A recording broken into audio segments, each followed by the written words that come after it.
Good morning and welcome to my kitchen. Quick message before the program starts. Now, if you want all the recipes from my brand new Italian cookery series, you've got one simple thing to do. We've created an ebook. We've pulled all the recipes together. I've dug deep into my archive and found some amazing images of when we spent loads of time in Italy. We've put it all together as a team in an ebook for you. All you have to do is write free book in the comments now. It will then open up into Facebook Messenger. Follow the instructions and it will automatically deliver you the PDF version of our ebook of Peter Sidwell's Kitchen, A Taste of Italy. It's really simple. We'll put it down the side here, follow the instructions, and you'll get the book. Save it wherever you like, on your tablet, on your phone, or on your computer, and you've got it. Good morning and welcome to my kitchen. Today I have got two incredible pasta recipes for you. Cacio e pepe from Rome, and then I've got a beautiful sausage, fennel, chili and garlic pasta dish. They are so good. You are going to absolutely love them.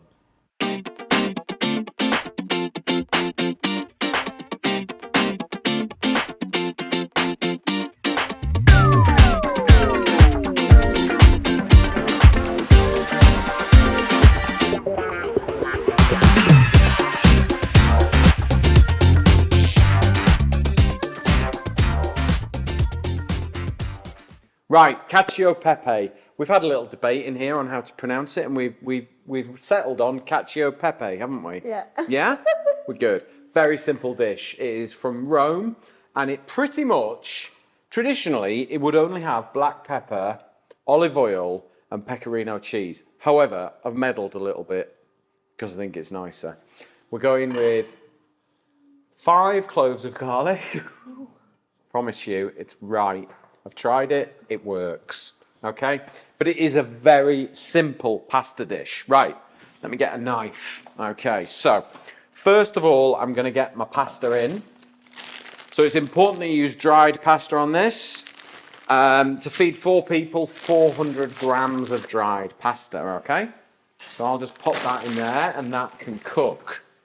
Now, let's get our olive oil into a non-stick pan. And we can just slowly heat that up because this is going to make our sauce. So there's like 2 or 3 tablespoons of olive oil in there, but that might sound a lot to you. It doesn't to me, but you need it because we're going to make an emulsion sauce. And that means we will emulsify the fats and some of the starch water to make a really delicious sauce. So garlic first. We're just going to slice it, okay? So our oil is heating up nicely while we do this. So Emily, you're going to Italy later on this year. I am. How have you found the series? Have you sort of discovered some new dishes that you thought? Yeah, I feel like I'm going to be able to eat like an Italian when I'm out. You know what you're looking for now? Yeah. Yeah, good. And out of all the dishes that we've created so far, which has been your favourite? The ragu was a good one. The Tuscan ragu, the cinghiale? Yes. So you're going to look for that, are you? Yeah. But the soup, I have to say, your bread and tomato soup was... So the one recipe that you were the most sceptic about is in your top 2 of the series. Yeah. Well, what can I say? I'm a little smug. You can swiftly move on. Anybody else want to let me know what their favourite recipe out of this series is? Please do post it in the comments below. I'd love to know. I always like to know what people love and what people have tried. So, garlic in. This is where your kitchen smells amazing because you've got garlic cooking away. Oh, smell that. Can you smell that, Emily? Yeah. So good, so good. How do you stop it from like burning? Because sometimes I cook in oil and it goes crispy really quickly. I cook on induction, so I work with AEG, and all my cooking equipment is AEG. And I've learned over the past, I think I went induction, what would it be? When did we move to Sunset Hill? 6 years ago? Yeah. Before you came along. I think I've been induction for 6 years now, and I would never go back. And when your oil gets too hot, I just lift it off like so. And can you see? Yeah. This is how I'm controlling my heat. Because I don't want the garlic to go brown and burn but I do want all the garlic to give me its flavour into that oil, because when I add the starch water from the pasta and a little butter, I want all those flavours to just mingle and create this beautiful sauce. So I'm going to pop it back on the heat now. So we're going to go with our butter. So I think I've got 50 grams there of butter. Let's pop that in. If you don't want to use butter, don't use it, it's fine. What can you use instead of it? Obviously, because it's You could do it without. I mean, traditionally you wouldn't add the butter, but I just think it makes a nicer sauce, a nicer emulsion. Just my opinion. And I wanted to add it because I think it just makes it amazing. But look, you know, you're midweek, you haven't got a block of butter in, don't worry about it, don't add it. It's fine. It's fine. Maybe add more pecorino cheese. It's always a bad good thing, can it? Because it's always a good. Yeah. So pecorino cheese is like it's like an Italian staple. You know, like cheddar is to England. Everyone makes it all over the country. Pecorino's the same in Italy. Everyone makes it, top to bottom. You'll find pecorino there. Is it very similar to Parmesan? Is it Similar. It's slightly salty. You want to try a bit, just as is? Sometimes it's nice just to try it as it. It's quite a salty cheese, so it's good for cooking with. It isn't necessarily a cheese I would, particularly this one. So when you are, so when you're in Tuscany, perhaps when you're travelling, you will find 2 or 3 different types of pecorino cheese. You will find a fresca, which is the fresh, soft, maybe 3 months old. Then you'll get the medio, which is, it's like firmed up a little bit. It's maybe a little bit more like just a mature cheddar. And then the aged one, which is this one, is the vintage one, is much drier, stronger. It's quite nutty, but also can be quite salty as well. So it's great for cooking with. Whereas Reggiano Parmigiano, so if you try a bit of this one, Emily, from our next recipe, that is the Reggiano Parmigiano, which is the real deal, the proper stuff that we all know and love. I think that's nicer for eating. Yeah, a bit softer on the palate, that one. Yeah, no, this is a good cooking cheese, I think, especially for pasta dishes. She's got cheese, she's happy. Right, so we'll start with that, okay? And is there any other cheese you could use for this? Or do you not?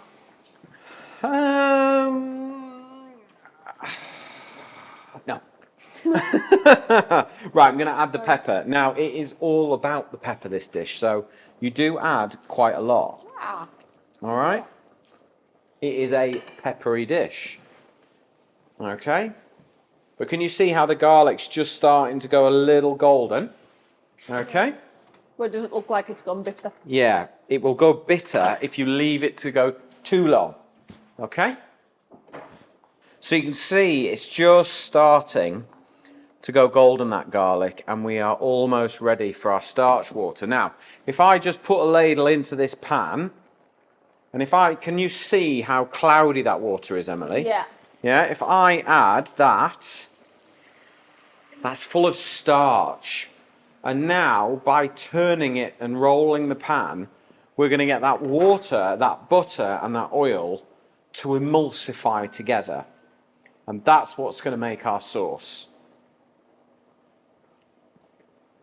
So we'll have a little look at our pasta. Just give it a good turn.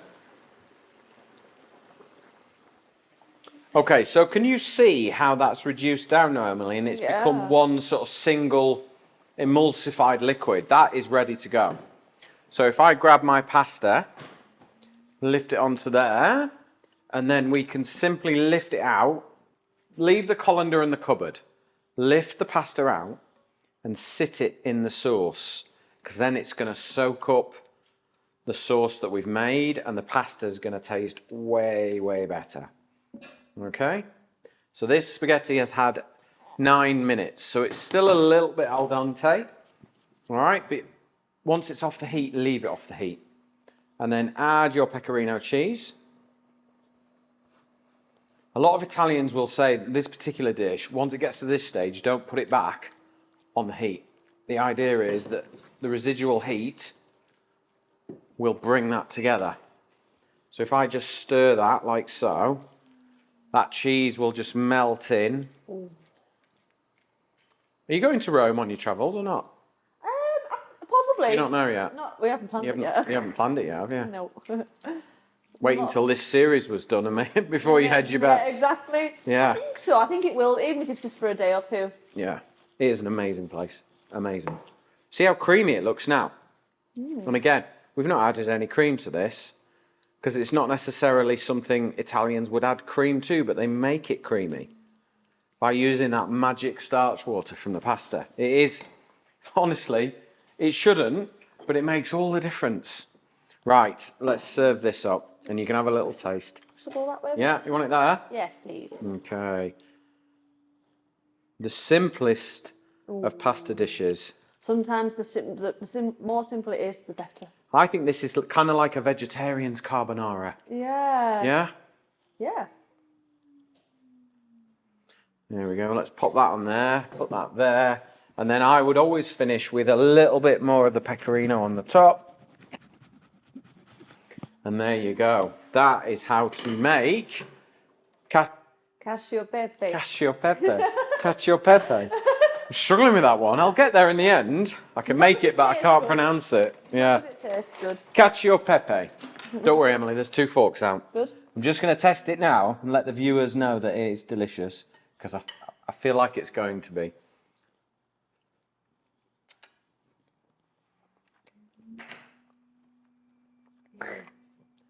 Boy, done good. There you go. Oh. God. It's a good job you're behind the camera if I give you that, Emily. Better mute mine. Here you go. Try that. Tell me what you think while I tell the viewers where to get the recipe from. Now, if you want the recipe, scan the QR code along the bottom. It will take you straight to petersidwell.com where all our recipes are. You can also download our free app, Peter Sidwell's Kitchen. And if you want a preview of our forthcoming cookbook, Peter Sidwell's Kitchen Volume 1, just simply put in the comments, free book. And it will take you through into Messenger and I will deliver you a free preview of 20 recipes from our new book that's coming out later this year.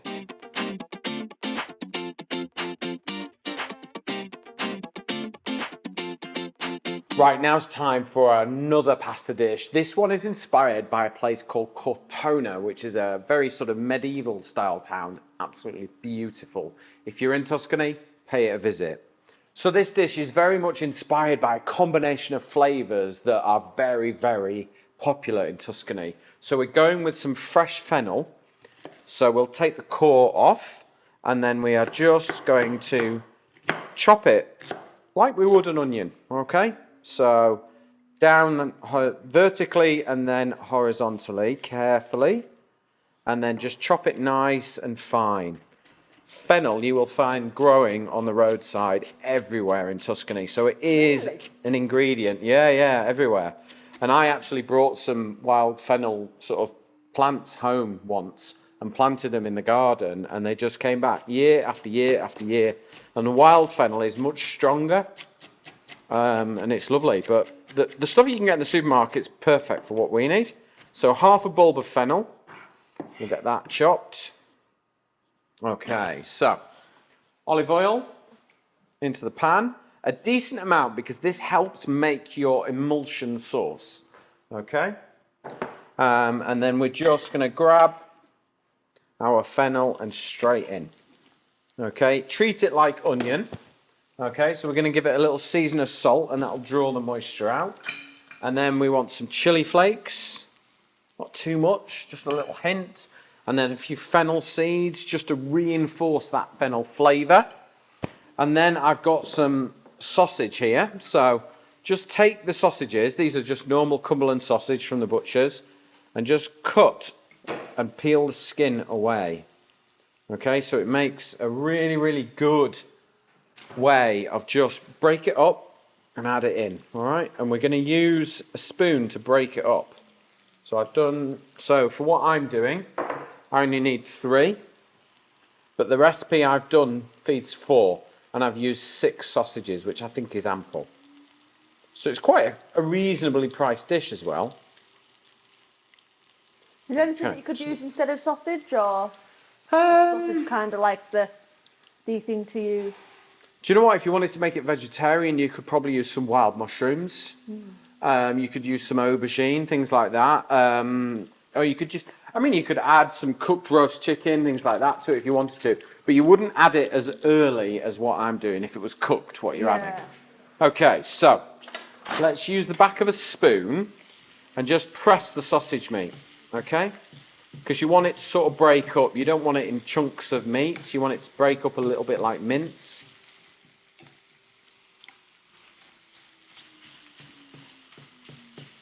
Okay, that's good. So just keep using the back of your spoon and just keep working it. And those flavours are just going to start to marry together. Now we're going to serve this pasta dish with orecchiette. Okay, and I'll show you what that pasta is. So I've got it boiling in a pan of salted water, but let me show you what orecchiette looks like. There we go. So it's Italian for little ears, all right? And all they do is they make a pasta dough and they cut a slice off and they just do that with a knife or a hand, and it just makes that little cup, that little shape. You can get it round in most supermarkets these days, really easy to get hold of. Get it in Italian delis, things like that. It's a lovely pasta. But if you can't get hold of it, just use whatever you can. You could use spaghetti, you could use penne pasta, farfalle, whatever you fancy. Any of those names that you love pronouncing, Emily? There's so many different pastas though, isn't there? Like... Oh, endless. Endless amounts of pasta. I mean, what have we used in this series? We've used spaghetti, we've used farfalle, the pasta bows, we've used orecchiette, we've made gnocchi.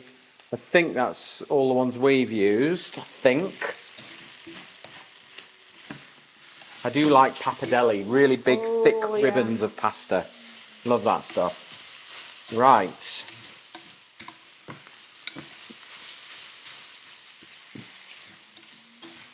Now remember, if you've got any questions at all, please do post them in the comments below. I am here to help. I love it when I get a good question about the cooking or in the kitchen.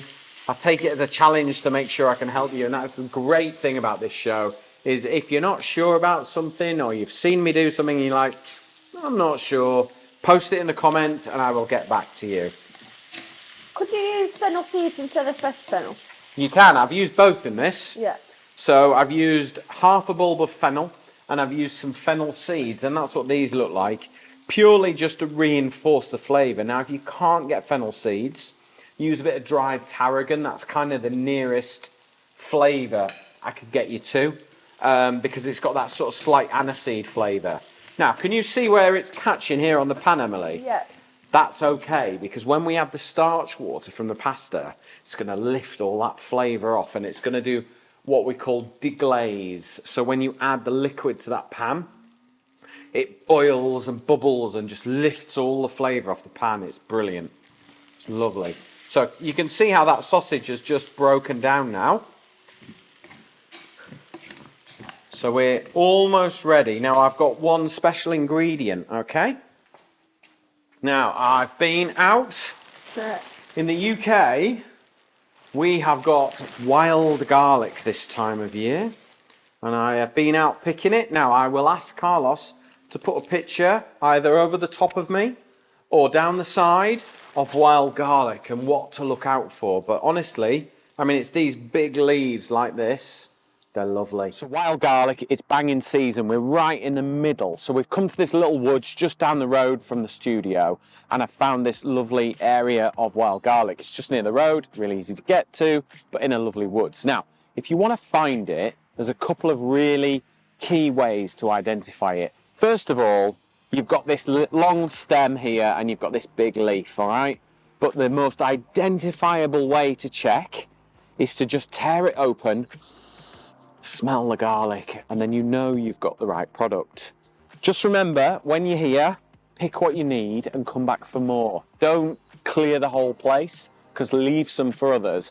And also, right about now, they're just starting to bud, so they're going to be a flower soon. You can actually pickle these and eat them the same way as you would capers.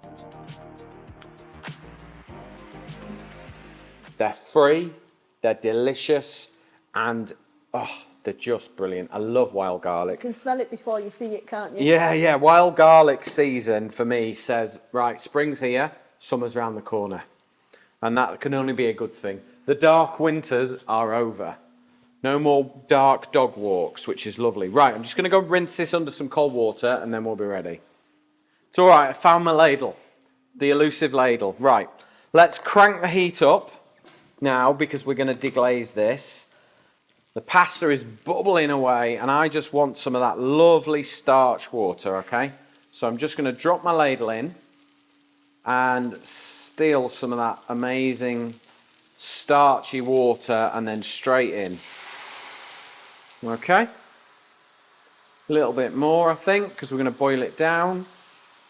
So 1.5 ladles of starch water. There we go. And now we have got a sauce. See, look at that. See how thick it's gone now? Yeah. That's the water evaporating and the starch left. I can even get away with, I reckon it's going to be 2 ladles of water.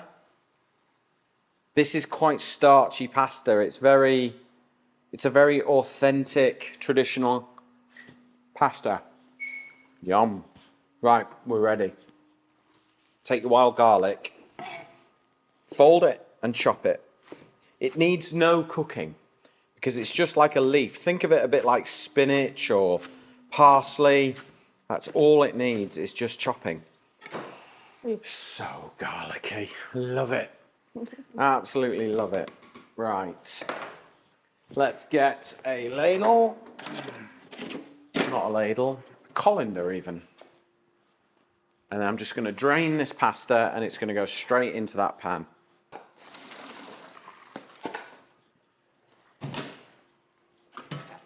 Are we ready? Yeah. So straight in with your pasta.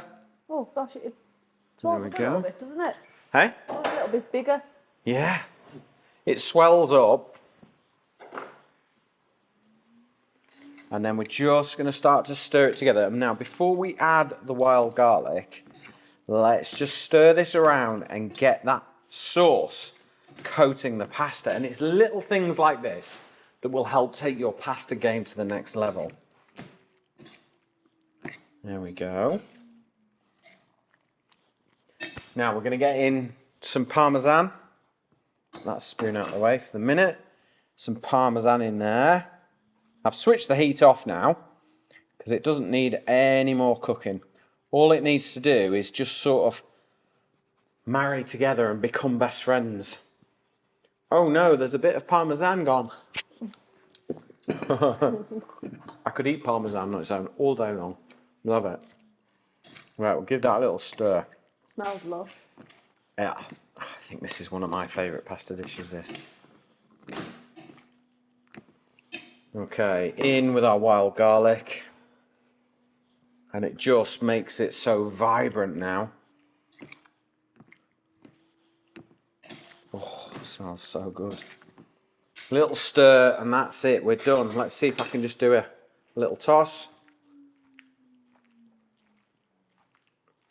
There we go. Right, I'm going to plate up, Emily. Okay. Which is always a good sign because it means we're nearly ready to eat. Okay, let's move this across. About there? Perfect. Oh, thank you. Like you've done it before.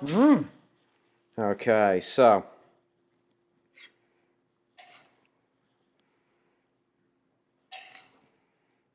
So just a bit of a recap what's in here in case you've forgotten, in case your mouth's watering. It's too early in the morning to be craving this, but it is what it is, isn't it? So we have got some sausage cut out of its skins, in with some half a bulb of fennel, some chilli, some salt and pepper, olive oil, cooked it down. We've broken the sausage down into little pieces, so it's almost like a little mince. Then we've added 2 ladles of pasta water and we've boiled it up, added our orecchiette pasta, and then chopped our wild garlic through. Now, if you can't get wild garlic, then what I would do is add a clove of garlic at the beginning, and then I'd add loads of fresh flat leaf parsley into it.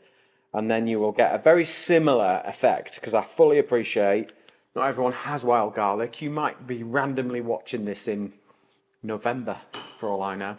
You never know, do you? So if you haven't got the wild garlic, don't not cook it, okay? Right, Emily, have a try that. See what you think. I think you've tasted everything from this series, so you've got a good series. I know.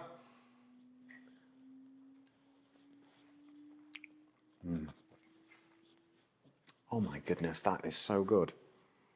Oh. That is really good. I won't be a minute. Silence. Amazing. If you want the recipe, scan the QR code along the bottom or go to petersidwell.com. You will find it there. Make this dish. It is really good. Thank you very much for watching. I hope you really enjoyed this dish and all the recipes from this series. Thank you very much, and I will see you on the next series.